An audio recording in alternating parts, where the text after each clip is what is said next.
In the summer of 1981, the city of Lima, Ohio was a place where neighbors still knew each other's names. Located in the northwestern part of the state, Lima was a working-class community built on manufacturing and agriculture, where the smell of diesel and fresh-cut wheat hung in the humid air. It was the kind of town where people left their doors unlocked, where children rode bicycles until the streetlights came on, and where everyone believed they knew exactly who belonged and who didn't. On the evening of August 14, 1981, a Friday, the sun was setting over the modest homes on West Elm Street. Families were finishing dinner. Television sets flickered with the evening news. The temperature had finally started to drop after a scorching day, and people were beginning to venture onto their porches to catch the breeze. At 412 West Elm Street, a small white bungalow with peeling paint and an overgrown yard, 37-year-old Margaret Holloway was preparing for what should have been an ordinary night. She had worked the early shift at the textile mill on the edge of town, the same place she'd worked for nearly 12 years. Her car, a faded blue Chevrolet Impala, sat in the driveway with one tire slightly flat. She'd been meaning to get it fixed for weeks. No one realized, as darkness settled over Lima that evening, that Margaret Holloway would never see another sunrise. Before we continue with this shocking story, take a second to hit subscribe. We bring you true crime stories from small American towns, cases that deserve to be remembered, victims who deserve to be honored. Drop a comment and tell us where you're watching from. We'd love to know how far these stories reach. This channel brings you true crime stories that matter, stories about real people in real communities, stories that remind us why the search for truth never stops, no matter how many years pass. Margaret Holloway was born Margaret and Fletcher in 1944, right in the middle of World War II, in a farmhouse just outside Lima. She was the second of 4 children, raised by parents who worked the land and believed in hard work, church on Sundays, and keeping your business to yourself.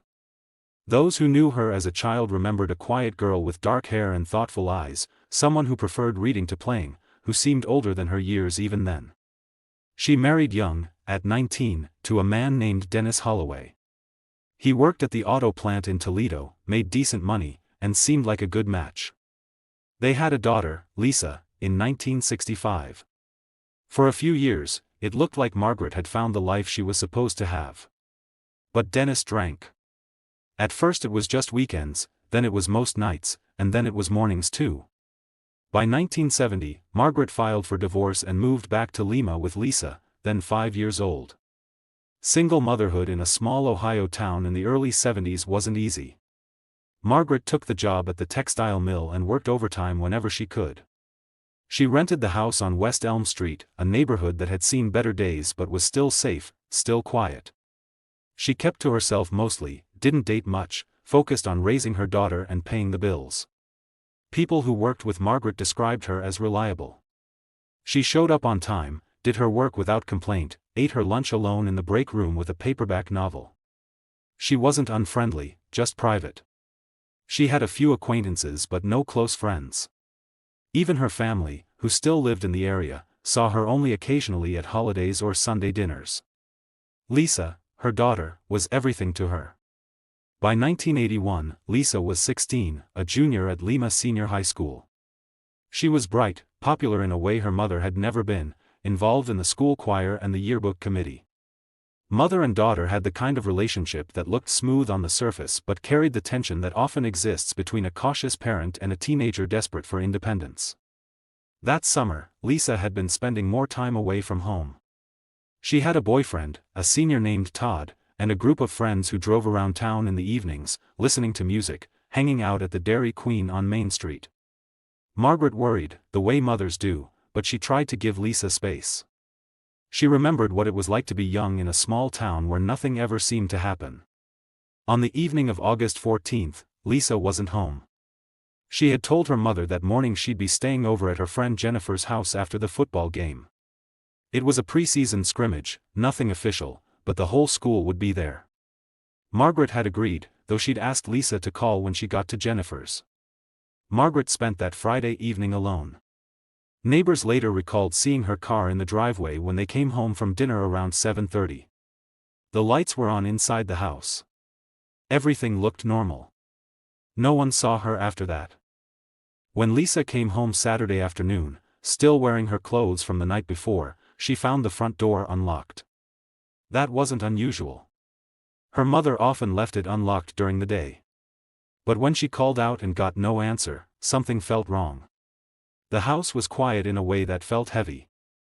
Lisa walked through the small living room, past the floral couch and the television that was turned off, into the kitchen where dirty dishes sat in the sink from breakfast the day before. Her mother's purse was on the counter. Her keys were on the hook by the door. Lisa checked her mother's bedroom. The bed was unmade, sheets twisted like someone had gotten up quickly. The closet door was open. Nothing looked disturbed, nothing looked violent, but Margaret wasn't there. For a few minutes, Lisa thought maybe her mother had walked to the store or gone to a neighbor's house. But her car was still in the driveway. And her purse was still on the counter. Margaret Holloway didn't go anywhere without her purse. By 4 o'clock, Lisa called her grandmother.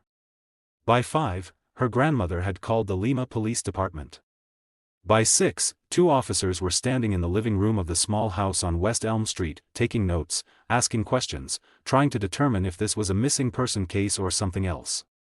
The officers who responded that evening were Patrolman Davis and Kowalski, both young men in their 20s who had been with the department less than 5 years. They walked through the house carefully, noting the unlocked door, the purse on the counter, the unmade bed. They asked Lisa when she'd last seen her mother. They asked if Margaret had seemed upset, if she'd mentioned going anywhere, if she'd been having any problems. Lisa, 16 and frightened, tried to answer. She said her mother had seemed normal Friday morning. Maybe a little tired from work, but normal. They hadn't argued. Her mother had reminded her to call from Jennifer's house, and Lisa had forgotten. That was all. The officers asked about Margaret's habits. Did she have a boyfriend? Did she go out at night? Did she have friends she might visit? Lisa shook her head. Her mother didn't really go anywhere. She worked, she came home, she watched television, she went to bed. Sometimes she went to church on Sundays. Sometimes she visited her parents. That was it. The officers told Lisa they'd file a report. They'd check hospitals, talk to neighbors, see if anyone had seen Margaret leave the house. They tried to sound reassuring, but small-town police in 1981 didn't have protocols for this kind of thing. Missing adults usually turned up. People had fights with their families and went to stay with friends. People got confused and wandered off. People left. But Margaret Holloway had left behind her purse, her keys, and her car. She had left behind her daughter. That didn't fit any pattern the officers knew. By Sunday, word had spread through Lima that Margaret Holloway was missing. In a town of 40,000 people, news traveled fast, especially news like this. People talked at church, at the grocery store, over fences in their backyards. Neighbors on West Elm Street were interviewed. Had they seen anything Friday night? Heard anything? Most hadn't. It had been a quiet evening. One woman, Mrs. Patterson, who lived 3 houses down, said she'd seen Margaret's car in the driveway around 8 o'clock when she took her dog for a walk. She hadn't seen anyone coming or going.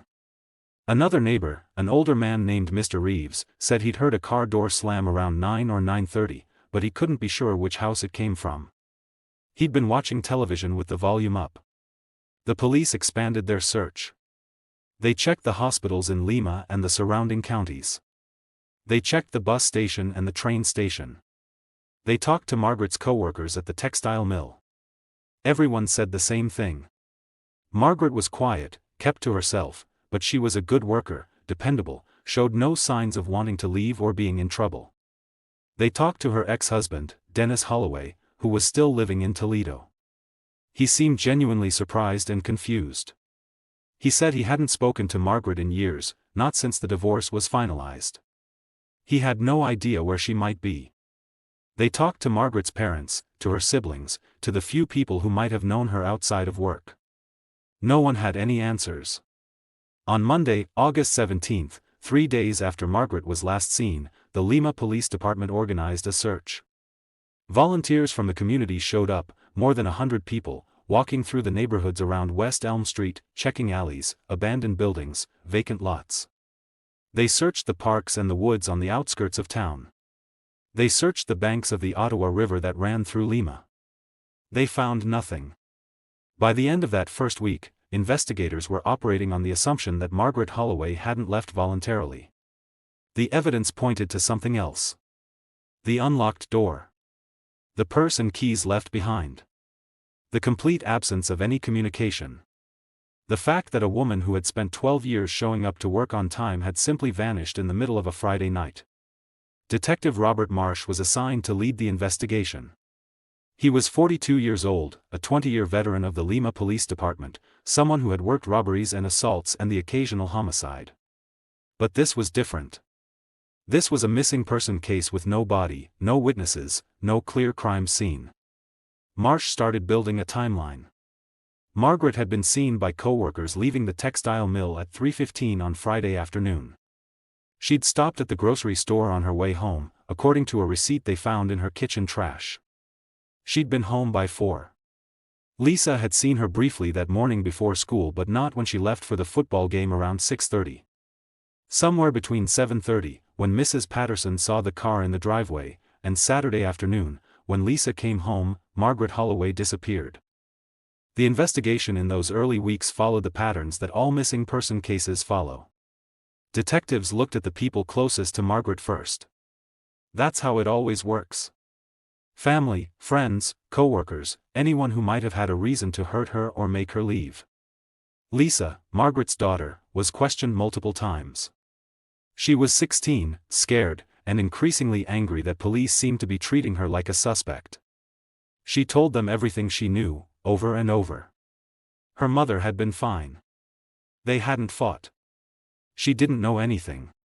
Detectives looked into Lisa's boyfriend, Todd Brennan, an 18-year-old senior with no criminal record and no apparent connection to Margaret beyond dating her daughter. He'd been at the football game Friday night with Lisa and at least a dozen other kids. His alibi was solid. They looked at Margaret's ex-husband again, more carefully this time. Dennis Holloway had a history of drinking and domestic violence during their marriage, according to court records. But he'd remarried, was living in Toledo, and had been at work at the auto plant on Friday, August 14th. His time cards showed he'd clocked in at 6 in the morning and clocked out at 3 in the afternoon. Toledo was 2 hours from Lima. It was possible he could have driven to Lima after work, but there was no evidence he had. They looked at Margaret's co-workers. The textile mill employed hundreds of people, and detectives interviewed as many as they could. Had anyone shown inappropriate interest in Margaret? Had she mentioned feeling unsafe, being followed, receiving unwanted attention? No. Nothing. They looked at her neighbors. The small street where she lived was home to working families, retirees, single mothers like Margaret. It wasn't a place where people caused trouble. But detectives went door to door anyway, asking questions, looking for anything that seemed off.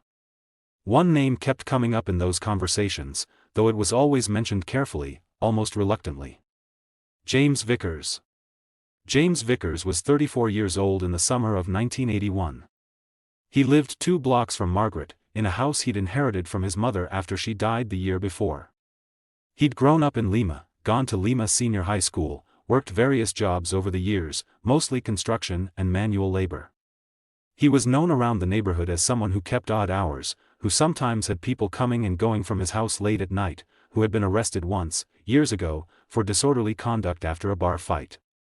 Several neighbors mentioned, when pressed, that Vickers had been known to make comments about women in the neighborhood. Nothing overtly threatening, just uncomfortable. Observations about what they were wearing, where they were going, whether they were alone. The kind of comments that made women cross the street. One neighbor, a woman named Carol Simmons, told Detective Marsh that she'd seen Vickers talking to Margaret Holloway a few months earlier, outside the corner store on Market Street. She hadn't thought much of it at the time. It had looked like a normal conversation. But she remembered it because Margaret had seemed uncomfortable, standing with her arms crossed, giving short answers. Marsh brought Vickers in for questioning on August 25, 11 days after Margaret disappeared. The interview took place in a small room at the Lima Police Department.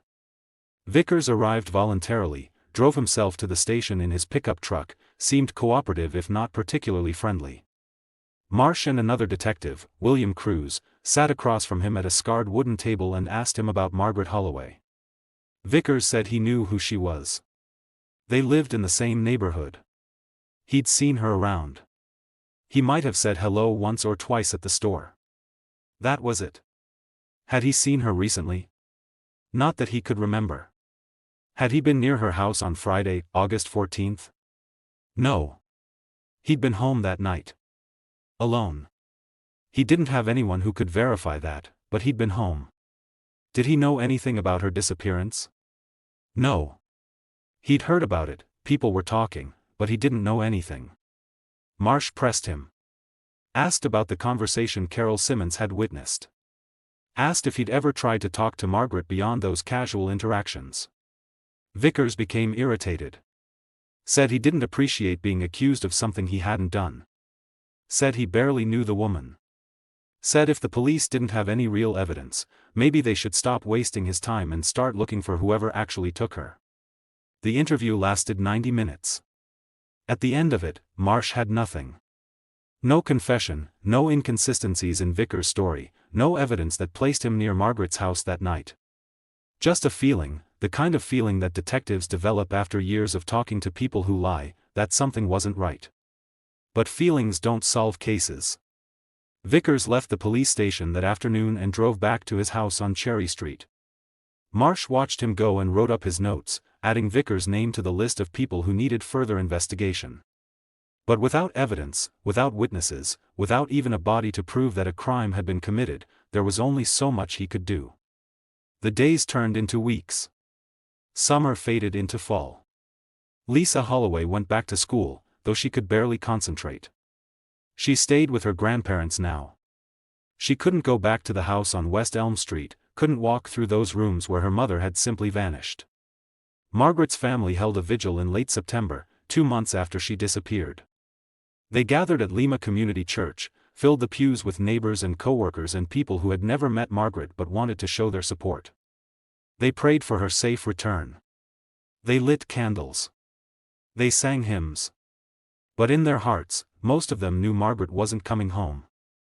In October 1981, a hunter walking through woods about 15 miles southeast of Lima, near the town of Bluffton, found something that made him stop. It was a Saturday morning, opening day of deer season, and he'd been walking a familiar trail when he noticed something that didn't belong. A piece of fabric caught on a branch, faded and dirty but clearly not natural. He walked closer and saw more. Scattered in a shallow depression between 2 hills, partially covered by leaves and brush, were items that looked like they'd been there for weeks. A shoe. A torn piece of clothing. And then, half buried in the soft earth, bones. The hunter called the police from a payphone in Bluffton. By noon, the area was swarmed with officers from multiple jurisdictions. The Allen County Sheriff's Department took the lead since the location was outside Lima city limits. They cordoned off the site, brought in a forensic team, and began the careful process of recovering what was there. It took 2 days to excavate the site completely.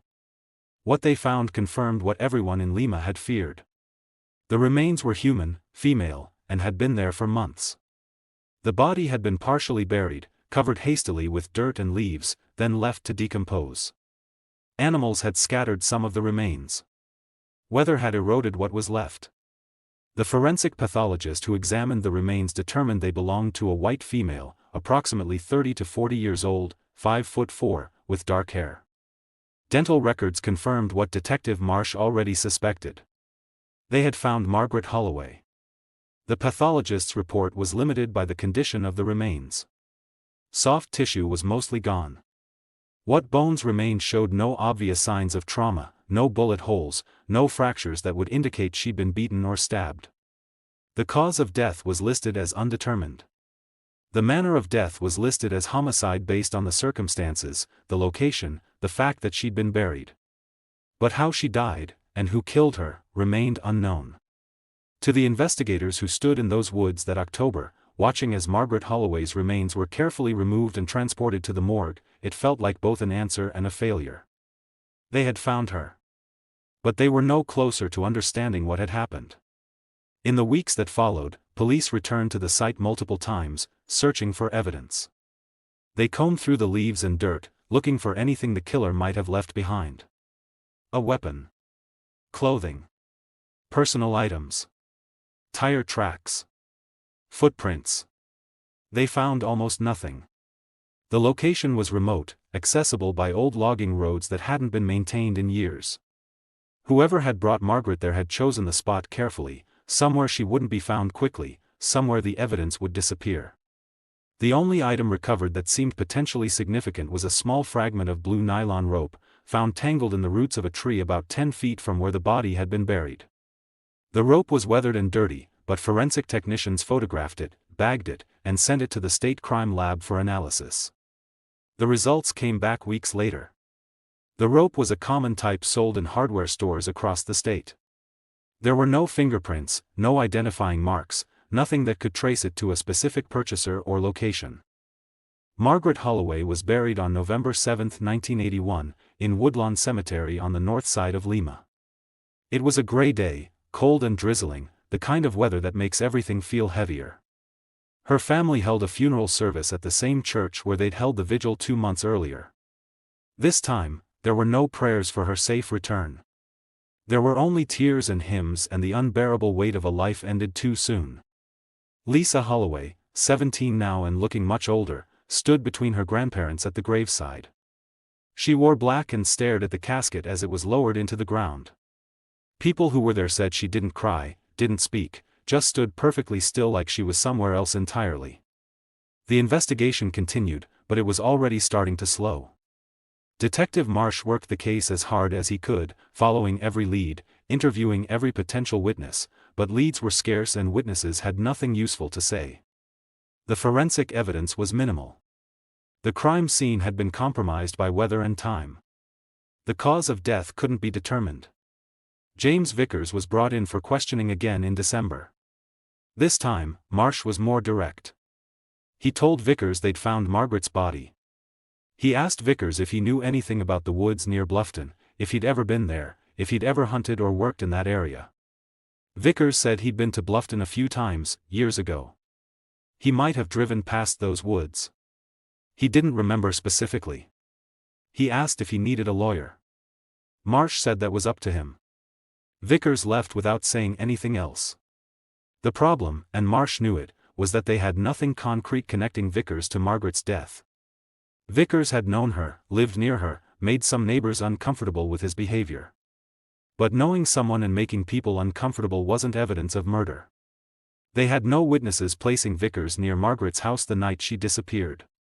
They had no forensic evidence linking him to the crime scene in the woods. They had no confession. By early 1982, the case was stalling. Marsh kept working it when he could, but other cases demanded his attention. Lima wasn't a big city, but it had its share of crime, and resources were limited. The Margaret Holloway case became one of those files that sat on his desk, growing thicker with reports and notes and dead ends, but never moving toward resolution. Lisa Holloway graduated from Lima Senior High School in the spring of 1983. She left Ohio soon after, moved to Columbus, tried to build a life somewhere her mother's name wasn't whispered in grocery stores and gas stations. She came back for holidays sometimes, stayed with her grandparents, visited her mother's grave. But Lima felt haunted to her now, full of questions no one could answer. The years passed. Detective Marsh retired in 1987. Other detectives looked at the case occasionally, but no new evidence emerged. The file was moved to a cabinet in the basement of the police department, labeled as a cold case, unsolved. People in Lima slowly stopped talking about Margaret Holloway. New tragedies took her place in the community's consciousness. The textile mill where she'd worked closed in 1991, another casualty of changing economies. The house on West Elm Street was rented to new tenants who never knew what had happened there. James Vickers continued to live on Cherry Street. He worked construction jobs, kept to himself, accumulated a few minor arrests over the years, nothing serious. Neighbors who had been around long enough to remember Margaret's disappearance sometimes wondered about him, sometimes talked in low voices about whether he'd had anything to do with it.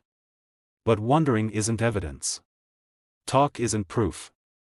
By the late 1990s, most people in Lima had forgotten Margaret Holloway had ever existed. But her daughter hadn't forgotten. Lisa Holloway, who had become Lisa Brennan after marrying her high school boyfriend Todd in 1988, lived in Columbus and worked as a school counselor. She had 2 children of her own. She had built what looked from the outside like a normal, stable life. But she thought about her mother every single day. Every August 14th, she called the Lima Police Department and asked if there had been any developments in her mother's case. The answer was always the same. No, nothing new. We're sorry. In the spring of 2006, Lisa read an article in the Columbus Dispatch about advances in DNA testing and how old evidence from cold cases was being re-examined with new technology. The article mentioned several cases in Ohio that had been solved using DNA evidence that had been sitting in evidence rooms for decades. Lisa called the Lima Police Department again. This time, she didn't just ask if there were any developments. She asked if they had any evidence from her mother's case that could be retested. She asked if they'd considered using newer forensic techniques. She asked if anyone was actually working the case or if it had been completely forgotten. The detective she spoke with, a man named Kevin Lawson who had joined the department in 1995 and had never worked her mother's case, was honest with her. He said the case was cold, that it had been looked at periodically over the years but no new leads had emerged. He said he wasn't sure what evidence still existed or what condition it was in after 25 years. But he said he'd look into it. Detective Lawson went to the basement evidence room and found the boxes related to the Margaret Holloway case. They were dusty, stacked in a corner, labeled with faded handwriting. He opened them and went through the contents carefully. Photographs from the crime scene. Reports from the original investigation. Interview notes. The fragment of blue nylon rope that had been found near the burial site. And clothing. Margaret's clothing, what was left of it, recovered from the woods and stored in sealed bags. Lawson contacted the Ohio Bureau of Criminal Investigation and asked about the possibility of having the evidence re-examined. In 2006, DNA testing had advanced significantly from what had been available in 1981. Touch DNA, the ability to recover genetic material from skin cells left on fabric or other surfaces, was now possible in ways it hadn't been before. The BCI agreed to take a look. The process took months. The evidence was old, degraded, contaminated by time and environmental exposure. But forensic scientists worked carefully, using new techniques to extract any biological material that might remain. In November 2006, the results came back. They had recovered DNA from the clothing. Not Margaret's DNA, that was expected and used as a control sample. But foreign DNA, male DNA, that didn't belong to her. It wasn't much. It wasn't a full profile. But it was something. And it could be compared against known samples. Detective Lawson now had a piece of evidence that hadn't existed 25 years ago. But DNA evidence is only useful if you have something to compare it against. He needed a suspect. He needed someone to test. He went back through the old case files, reading every interview, every report, every note that Detective Marsh and the other investigators had written.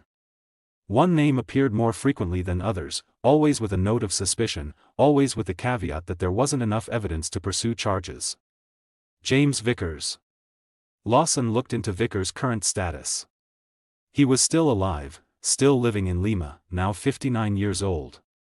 He'd had a few run-ins with law enforcement over the years, minor things, but nothing that required him to submit DNA to any database. His DNA was not on file. To compel someone to provide a DNA sample in Ohio, police needed probable cause or a court order. And after 25 years, with no new witnesses and no new physical evidence beyond the DNA itself, getting a court order would be difficult. Lawson needed more. He started re-interviewing people from the original investigation who were still alive and still in the area. Most had moved away or passed away. But a few remained. Carol Simmons, the neighbor who had seen Vickers talking to Margaret months before she disappeared, was still living on West Elm Street. She was in her 70s now, her memory not as sharp as it once was, but she remembered Margaret and she remembered being interviewed by police all those years ago. She told Lawson what she'd told Detective Marsh. She'd seen Vickers talking to Margaret outside the corner store. Margaret had looked uncomfortable. That was all she knew. Lawson asked if she'd ever seen Vickers near Margaret's house. Carol thought about it. Then she said something she hadn't mentioned in 1981, something that had seemed insignificant at the time but had stayed with her over the years. She said that one evening, maybe a week or two before Margaret disappeared, she'd seen a pickup truck parked on the street near Margaret's house.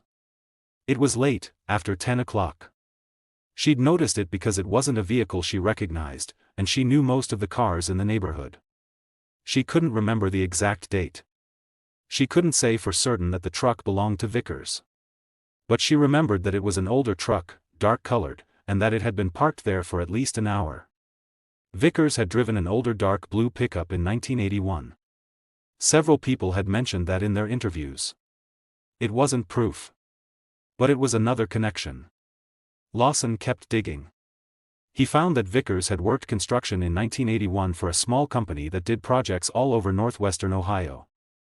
The company had gone out of business years ago, but Lawson tracked down the owner, now retired and living in Findlay. The owner, a man named Bill Garrett, remembered Vickers.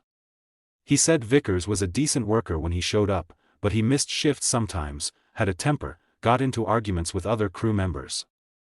Garrett said he'd fired Vickers in the fall of 1981, he couldn't remember the exact date, for showing up to a job site drunk. Lawson asked if Garrett remembered what projects Vickers had worked on that summer. Garrett didn't remember specifics, but he said the company had done some road work and site clearing in Allen County and the surrounding areas. He might be able to find old invoices or job logs if they still existed. 2 weeks later, Garrett called Lawson back. He'd found some paperwork in his garage, old project files he'd kept for tax purposes and never thrown away. One of the projects from August 1981 had been a site clearing job near Bluffton, less than 3 miles from where Margaret's body was found. James Vickers had been part of the crew that worked that job. This was the break Lawson needed, not to prove Vickers' guilt, but to establish enough of a connection to justify further investigation. He compiled everything he had. The DNA evidence. Carol Simmons' statement about the truck. The work records placing Vickers near the burial site. The original suspicions from 1981. He presented it to the Allen County Prosecutor's Office in January 2007. The prosecutor, a woman named Sarah Denton, reviewed the case carefully. She agreed that Vickers was a viable suspect. But she also pointed out the challenges. The DNA evidence was partial, not a complete profile. The other evidence was circumstantial, consisting of witness statements from 26 years ago and work records that placed Vickers in the general area but not at the specific crime scene. To move forward, they needed Vickers' DNA for comparison. And to get that, they needed probable cause or they needed him to provide it voluntarily. Lawson considered the options. He could approach Vickers directly, explain that new evidence had emerged, and ask him to voluntarily submit a DNA sample. But if Vickers was guilty, he'd likely refuse. And if he refused, getting a court order would be harder. The other option was surveillance and waiting for an opportunity to obtain a sample without a direct request. This was legal under certain circumstances, using what's called abandoned DNA, genetic material that someone leaves behind in a public place with no expectation of privacy. Lawson chose the second option. For 3 months in early 2007, detectives periodically followed James Vickers, waiting for an opportunity. They watched him at restaurants, hoping he'd leave behind a cup or utensils. They followed him to gas stations, stores, public places. They were patient. In April 2007, Vickers stopped at a small diner on the east side of Lima for breakfast. He sat at the counter, ordered coffee and eggs, ate his meal, paid his bill, and left. The waitress cleared his place, throwing away the napkin and the plastic stirrer from his coffee. Detectives who had been watching from a car across the street waited until the waitress took the trash out to the dumpster behind the diner. Then they approached her, identified themselves, and asked permission to retrieve the items Vickers had used. The waitress, confused but cooperative, agreed. Detectives carefully recovered the coffee stirrer and the napkin, placed them in evidence bags, and sent them to the BCI crime lab for analysis. The wait for results was excruciating. Lawson knew this was likely their only chance. If the DNA didn't match, the case would go cold again. If it did match, they'd finally have the evidence they needed. The results came back on May 3, 2007. The DNA from the coffee stirrer matched the foreign DNA found on Margaret Holloway's clothing. The match wasn't perfect. The sample from 1981 had been degraded, and the profile was partial. But the markers that could be compared were consistent. A forensic geneticist calculated the odds that the DNA came from someone other than James Vickers at approximately 1 in 5 million. It was enough. On May 15, 2007, 26 years after Margaret Holloway disappeared, James Vickers was arrested at his home on Cherry Street. It was early morning, just after 6 o'clock. Detectives knocked on his door, identified themselves, and informed him he was being charged with murder. Vickers didn't say anything. He didn't resist. He stood in his doorway in an undershirt and jeans, looking at the officers with an expression that seemed less like surprise and more like resignation, as though he'd been waiting for this moment for a long time. They handcuffed him, read him his rights, and drove him to the Lima Police Department. News spread through the city within hours. James Vickers had been arrested for the murder of Margaret Holloway. The case that had haunted Lima for more than 2 decades, the case that had faded into memory, was suddenly front-page news again. Lisa Brennan got the call from Detective Lawson that morning. She was at work in Columbus, sitting in her office between appointments with students. When Lawson told her they'd made an arrest, she didn't cry. She didn't speak for a long moment. Then she asked who it was.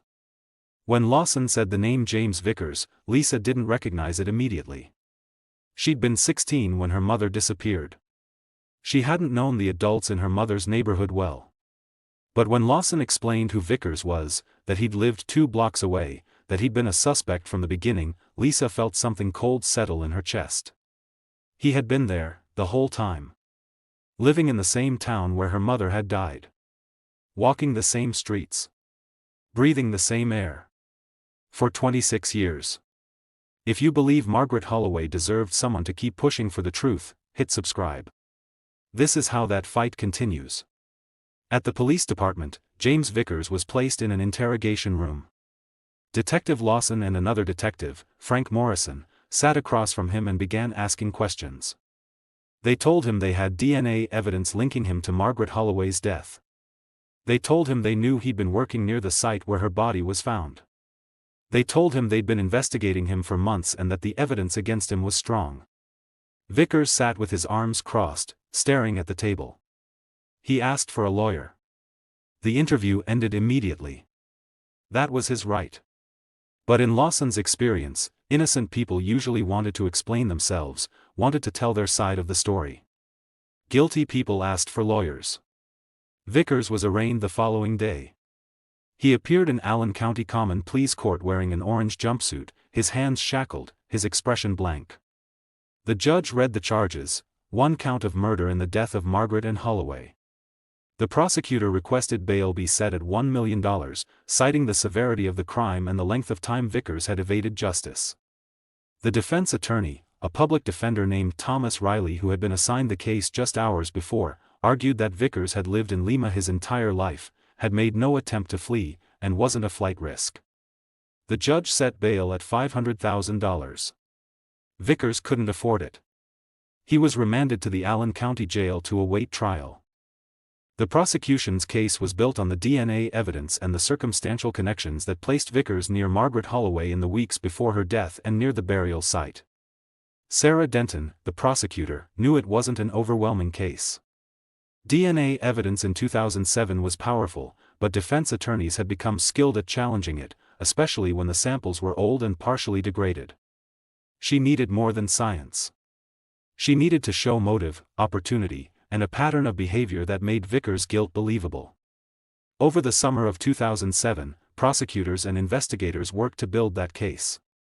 They re-interviewed everyone from the original investigation who was still available. They looked into Vickers' history, his criminal record, his employment, his relationships. What emerged was a portrait of a man who had spent his life on the margins. Vickers had dropped out of high school in his junior year. He'd worked a series of manual labor jobs, never staying anywhere long. He'd been arrested 3 times between 1975 and 1980 for disorderly conduct, public intoxication, and assault following a bar fight. The assault charge had been pleaded down to a misdemeanor. Several women who had known Vickers over the years were interviewed. Two of them described him as controlling and possessive when they'd briefly dated him in the 1970s. One said he'd shown up at her workplace unannounced multiple times after she'd broken up with him, standing across the street and watching her. She'd considered getting a restraining order but never followed through because he eventually stopped. Another woman, who had lived on the same street as Vickers in the late 70s, said he used to make comments about her appearance when she walked past his house. She'd complained to her husband, and the husband had confronted Vickers. Vickers had denied doing anything wrong, but the comments stopped. It was a pattern. Not a criminal pattern that would hold up in court on its own, but a pattern of behavior toward women that was inappropriate, invasive, unsettling. The prosecution also brought in forensic experts to explain the DNA evidence. They needed the jury to understand how DNA could be recovered from 26-year-old fabric, how it could be matched to a suspect, and why the partial profile they had was still significant. The defense, meanwhile, was preparing to challenge every aspect of the state's case. Thomas Riley, the public defender, had handled murder cases before, and he knew his job was to create reasonable doubt. The DNA evidence could be challenged on the grounds of contamination, degradation, and the statistical probability of a false match. The circumstantial evidence about Vickers working near the burial site meant nothing unless the prosecution could prove he'd actually been there on the specific day Margaret's body was buried. And the witness statements about his behavior toward women, while troubling, didn't prove he'd killed anyone. Riley planned to argue that the prosecution was relying on old rumors and modern science to convict a man of a crime they couldn't actually prove he'd committed. The trial was scheduled for January 2008. But the trial never happened. In November 2007, 6 months after his arrest, something changed. James Vickers, who had maintained his silence since asking for a lawyer in that first interrogation, told his attorney he wanted to talk. Riley met with him at the county jail.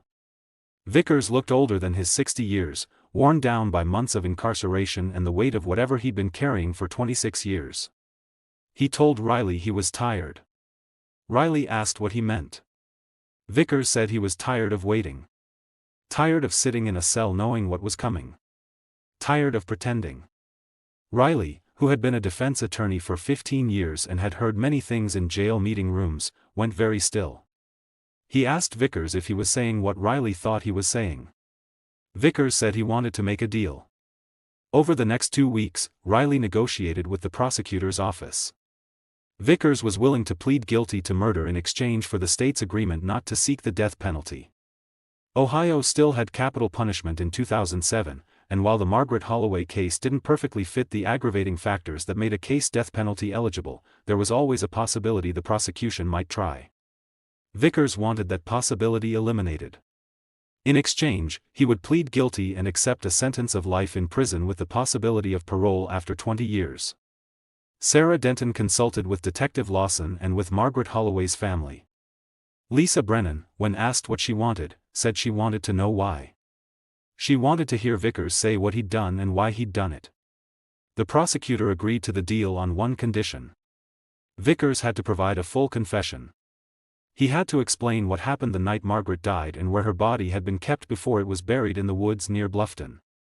Vickers agreed. On December 4, 2007, James Vickers sat in the same interrogation room where he'd asked for a lawyer 6 months earlier. This time, his attorney was with him. Detective Lawson was there, along with Sarah Denton and a video camera recording everything. Lawson asked Vickers to explain what happened on August 14, 1981. Vickers took a breath, looked down at his hands, and started talking. He said he'd known Margaret Holloway from the neighborhood. He'd seen her around for years, thought she was attractive, wanted to talk to her. He'd approached her a few times at the store, tried to start conversations, but she was always cold, always in a hurry, never interested. It bothered him. He couldn't explain why exactly, but it bothered him. On the night of August 14th, he'd been drinking. He'd driven past her house and seen the lights on, saw her car in the driveway. He knew her daughter wasn't home because he'd seen the girl leaving earlier with friends. He parked his truck down the street and walked to Margaret's house. He knocked on the door. When she answered, he said he needed to talk to her about something, made up some excuse about a package that had been delivered to the wrong address. Margaret was polite but distant. She told him she didn't know anything about a package.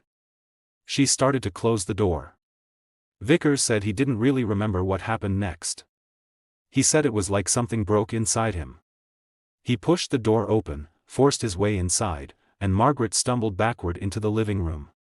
She'd started to scream and he'd covered her mouth with his hand. They'd struggled. He was bigger, stronger. She'd tried to fight him but he'd grabbed her by the throat. He said he didn't mean to kill her. He said he just wanted her to stop screaming, to stop fighting, to listen to him. But he'd squeezed too hard and she'd stopped moving. Lawson asked what happened after that. Vickers said he'd panicked. He'd realized what he'd done and he'd stood there in her living room, looking down at her body, trying to figure out what to do. He'd carried her out to his truck. It was dark, after 9 o'clock, and the street was quiet. No one saw him. He'd put her in the truck bed, covered her with a tarp he kept there for work, and driven away. He'd gone to his house first. He'd kept her body in his garage overnight, didn't sleep, spent hours pacing and trying to think. The next day, Saturday, he'd remembered the construction site near Bluffton. His crew had been clearing land out there the week before and he knew the area was isolated, surrounded by woods, rarely visited. He'd driven out there Saturday afternoon, carried Margaret's body into the woods, and buried her in a shallow grave. He'd used a shovel from his truck and his hands to dig and to cover her with dirt and leaves. Then he'd driven home, cleaned out his truck, washed his clothes, and tried to act normal. Lawson asked if anyone had helped him. Vickers said no. He'd done it alone. Lawson asked if he'd felt guilty. Vickers was quiet for a long time. Then he said he'd felt guilty every day for 26 years. He said he'd expected to be caught immediately. When weeks passed and then months and then years, he'd stopped expecting it but the guilt never went away. He said he'd thought about turning himself in more times than he could count. But he was a coward. He'd let Margaret Holloway's daughter grow up without answers. He'd let her family suffer because he was too afraid to face what he'd done. Sarah Denton asked him if he wanted to say anything to Margaret's family. Vickers looked directly at the camera. His eyes were red but he didn't cry. He said he was sorry. He said it wouldn't mean anything to them and he knew that, but he was sorry. He said Margaret hadn't deserved what happened to her. She'd been a good person and he'd taken her life because he couldn't handle rejection, couldn't handle his own rage. He said he hoped they could find some peace knowing he'd finally told the truth. The confession lasted just over an hour. When it was finished, Vickers signed a written statement acknowledging everything he'd said. The plea agreement was formalized.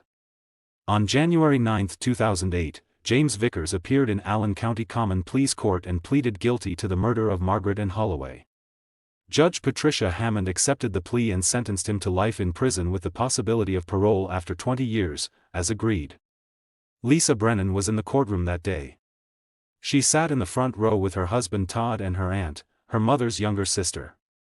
She'd wanted to be there, needed to be there, even though she knew it would be unbearable. When Vickers was asked if he had anything to say before sentencing, he turned toward Lisa and repeated what he'd said in his confession. He was sorry. He knew it meant nothing, but he was sorry. Lisa stared at him. She didn't speak. She didn't cry. She just stared at the man who had killed her mother 26 years ago and had lived free while she'd grown up alone. After the hearing ended and Vickers was led away in shackles, Lisa stood outside the courthouse with Detective Lawson. The January air was cold and sharp. She thanked him for not giving up, for caring about a case that had been cold for so long. Lawson told her that her mother had deserved justice and he was glad they'd been able to provide some measure of it, even if it came far too late. The resolution of the Margaret Holloway case made headlines throughout Ohio. After 26 years, a killer had been caught, had confessed, and had been sentenced to life in prison. It was the kind of ending that people wanted to believe was possible, proof that justice could reach back through decades and find the truth. But for those closest to the case, the resolution was complicated. Margaret's parents, who had spent a quarter-century not knowing what happened to their daughter, were both in their 80s by the time Vickers pleaded guilty. Margaret's father had suffered a stroke in 2005 and was in declining health. He watched the news coverage of the sentencing from a nursing home in Lima, struggled to process that the question that had haunted him for so long had finally been answered. He died 6 months later. His wife said he'd never really recovered from losing Margaret, that something in him had broken the day she disappeared and never healed. Margaret's siblings, those who were still alive, attended Vickers' sentencing and expressed relief that he would spend the rest of his life in prison. But they also acknowledged that no sentence could give them back the years they'd lost, the holidays without their sister, the questions that had poisoned family gatherings, the wondering if they'd ever know the truth. For Lisa, the confession and the conviction brought an end to the uncertainty but not to the grief. She'd spent 26 years imagining what might have happened to her mother, constructing scenarios in her mind, wondering if she'd suffered, if she'd been afraid, if she'd thought of Lisa in her final moments. Now she knew. And knowing was both a relief and a new kind of pain. In the months after Vickers was sentenced, Lisa went through her mother's belongings, the boxes of photographs and personal items she'd kept in storage for years but had never been able to look at. She found pictures of her mother as a young woman, smiling and hopeful. She found letters Margaret had written to her own parents when she was first married, letters full of optimism about the future. She found a journal Margaret had kept sporadically in the months before she died. Most entries were mundane, notes about work schedules and grocery lists. But one entry from July 1981 mentioned feeling uncomfortable because a man from the neighborhood had been too friendly at the store.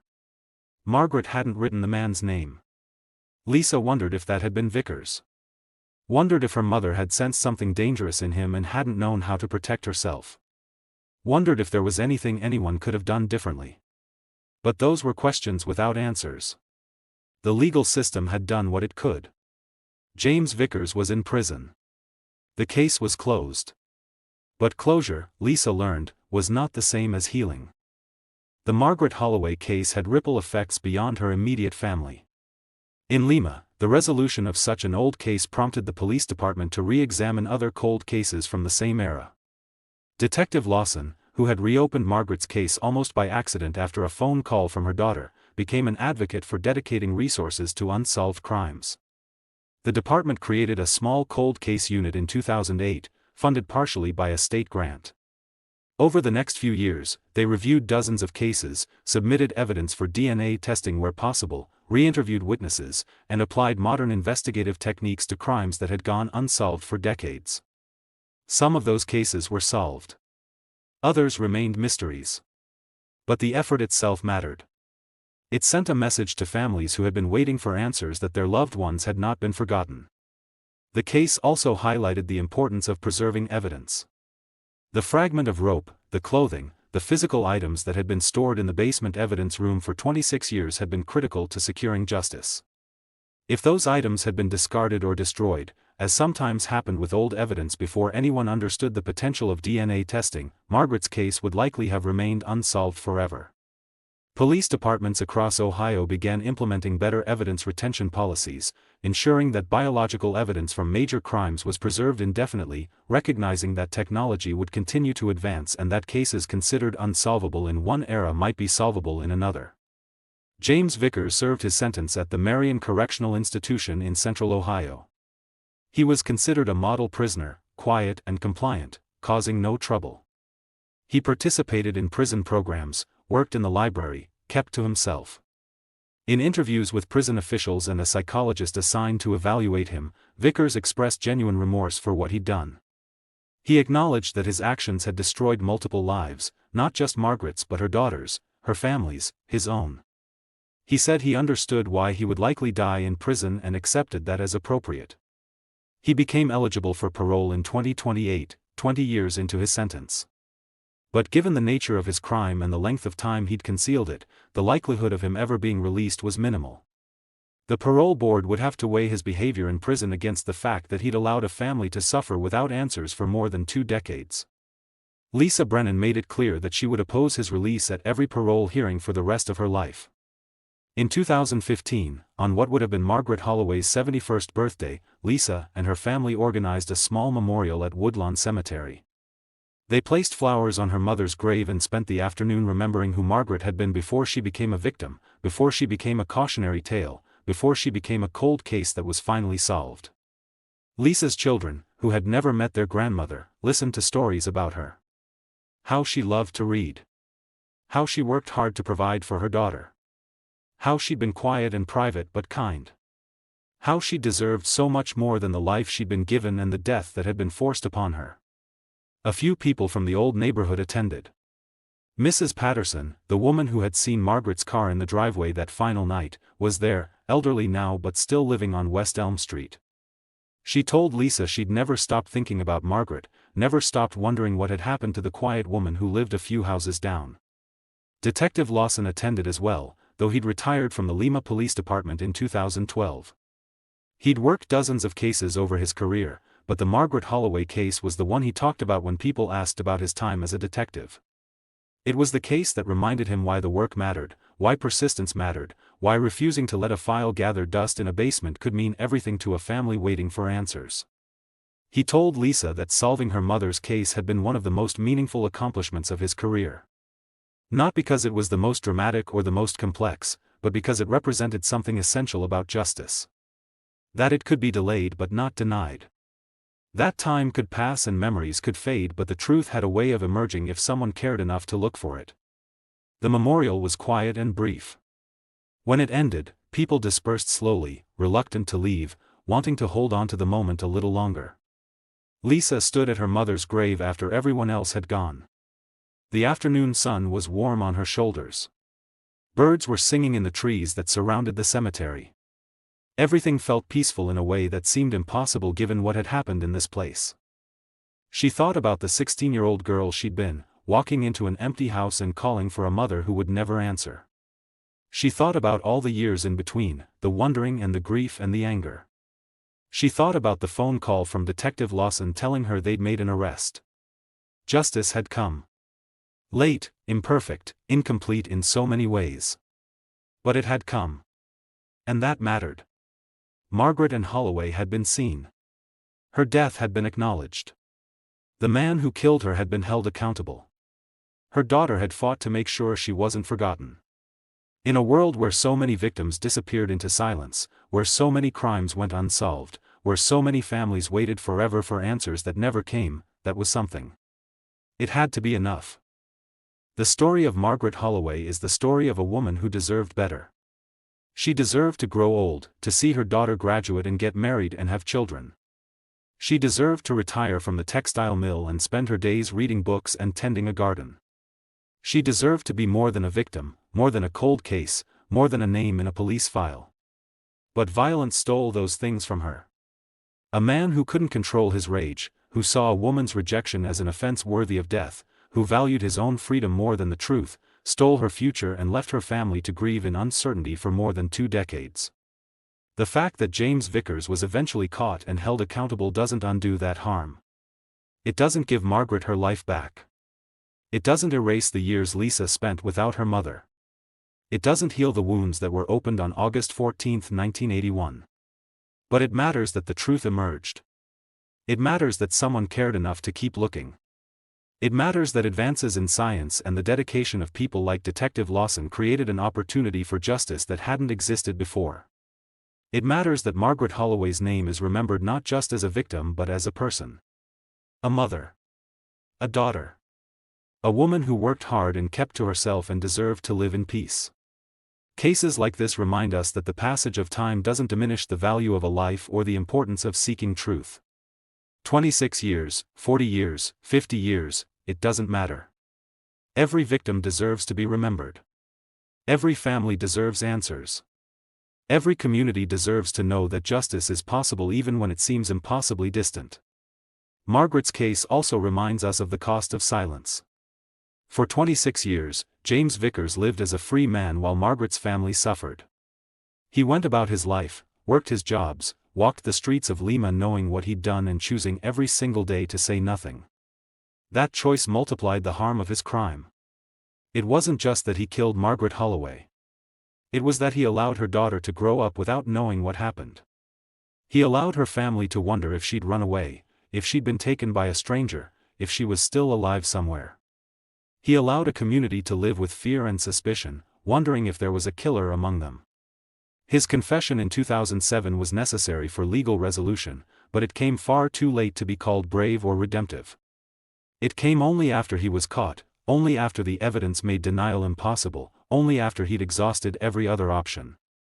The real courage in this story belongs to Lisa Brennan, who never stopped asking questions, who never accepted that her mother's case would remain unsolved, who called the police department year after year even when the answer was always the same.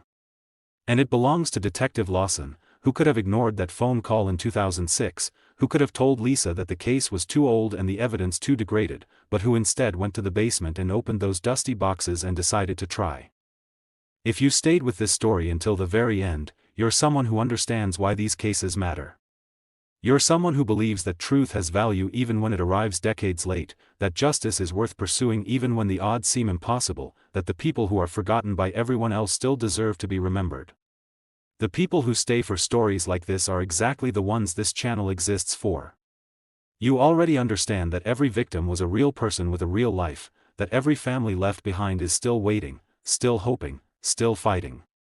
These stories are difficult. They're painful. They force us to confront the worst things people do to each other and the terrible weight that grief carries across years and decades. But they also show us something essential about the human spirit. That some things cannot be buried, not permanently. That love endures past death. That the search for truth doesn't end just because time passes.